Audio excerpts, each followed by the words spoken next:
Today we'll be performing the high voltage disable and enable procedure on our 2022 Toyota Prius Prime plug-in hybrid electric vehicle.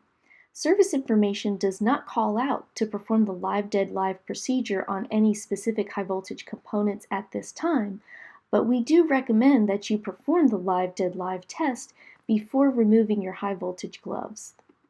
The first thing that all data says Toyota wants you to do when disabling the high voltage throughout the vehicle is to check codes. And this makes a lot of sense because Toyota can probably safely assume that if you are disabling high voltage throughout the vehicle, you're most likely looking to do a high voltage repair. So for example, if you have to replace the AC compressor on this vehicle, it's a high voltage component, and therefore you need to perform the high voltage disable procedure first.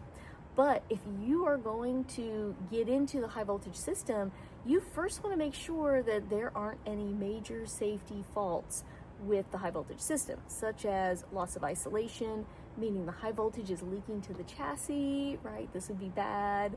Or contactors are stuck closed, which means you can perform the disable procedure, but the high voltage in the battery is still going out to the rest of the vehicle. So you want to know that ahead of time if there's a serious high voltage system safety fault.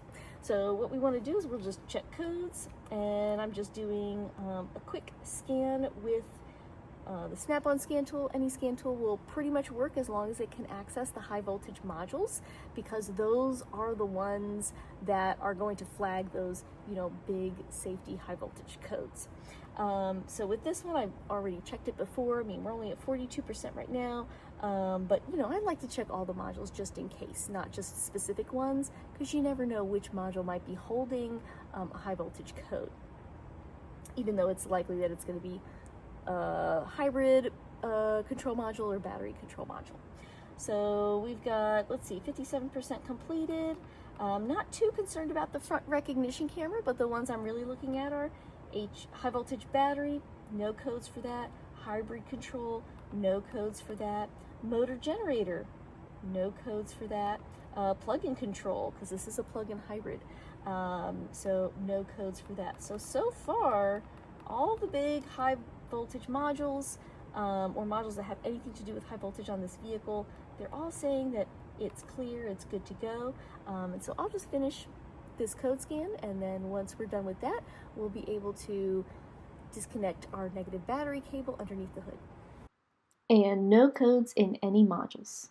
So after you scan to check if there's any dangerous high voltage codes stored in any of the modules, you'll want to just go ahead and make sure that your trunk is open, because we will have to access the trunk area where the high voltage battery is at a later point. And then you'll want to turn the car off.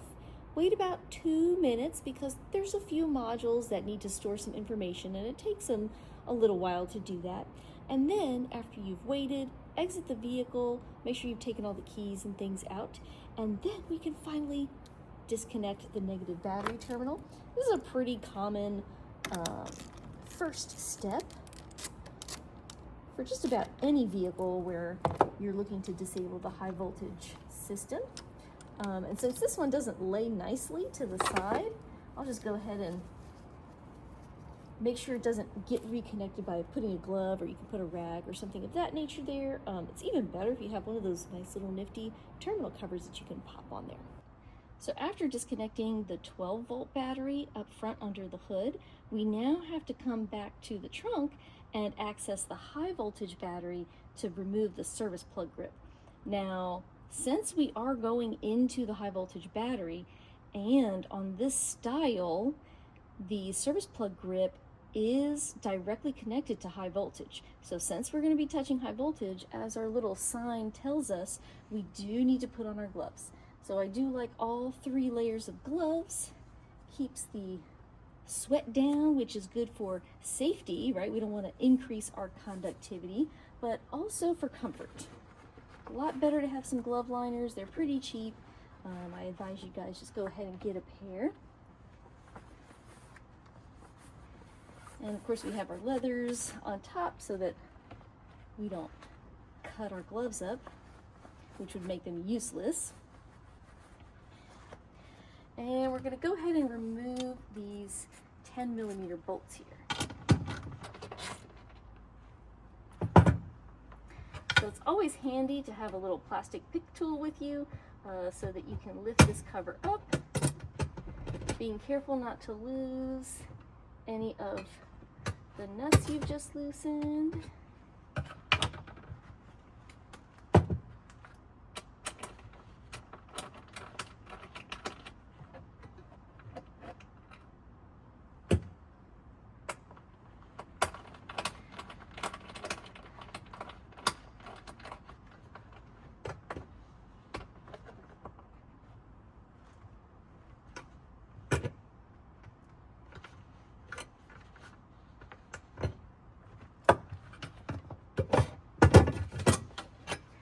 Take a little while to get used to working with these gloves, but if you get the right size and you have some tools to help you out, it's not too bad. To remove the service plug grip, it is a two-step process. So the first thing that we want to do is pull the lever out, and then we're just going to swing the lever up, and now it's fully disconnected. Now, what do you do with this after you remove it is to store this in your pocket or lock it away in your toolbox, someplace where someone can't come and get it, and reinstall it while you're potentially working on high voltage.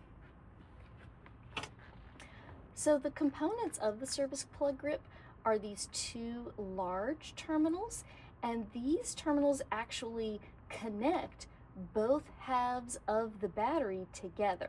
So if I were to leave this uncovered and someone were to jam something in there, then they could get electrocuted because this is hot at all times or high voltage at all times. One part of the service plug grip that's often ignored are these two little tiny terminals. So these terminals are a part of your interlock circuit. And if you don't know, an interlock circuit is just an electrical loop that goes around to all the high voltage components. And if there's a break in that loop anywhere, then your high voltage control module, your battery control module, all the modules see it, and they won't close the contactors, which allows high voltage to go from the high voltage battery to the rest of the vehicle. And when that happens, well, you just can't start the car. You can't go anywhere. So it's essential that when you install the service plug grip, you install it with both stages. So you're going to push the service plug grip down, and then you want to push the service plug grip handle in. And when you push the handle in, these two little terminals contact and complete the interlock circuit, which will then allow the vehicle to start and run safely. Okay, so let's go ahead and reinstall this service plug grip just like I said.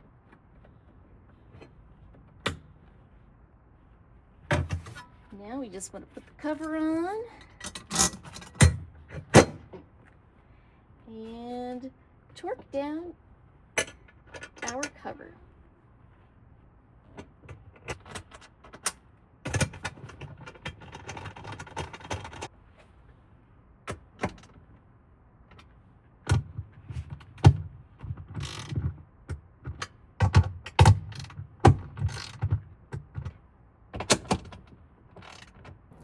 So we've reinstalled our service plug grip in the back, put all the trim back together, and now we're ready to put our negative battery terminal back on.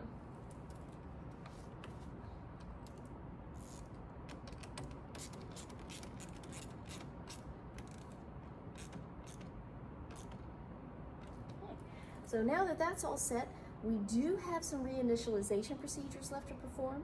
So what we're going to have to do is recalibrate the steering angle sensor so that it reads 0.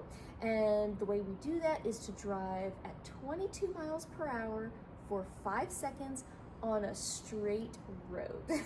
So hopefully we can find that in our area. Right now it's rush hour traffic, so probably not at the moment. I'll probably end up having to do this a little bit later.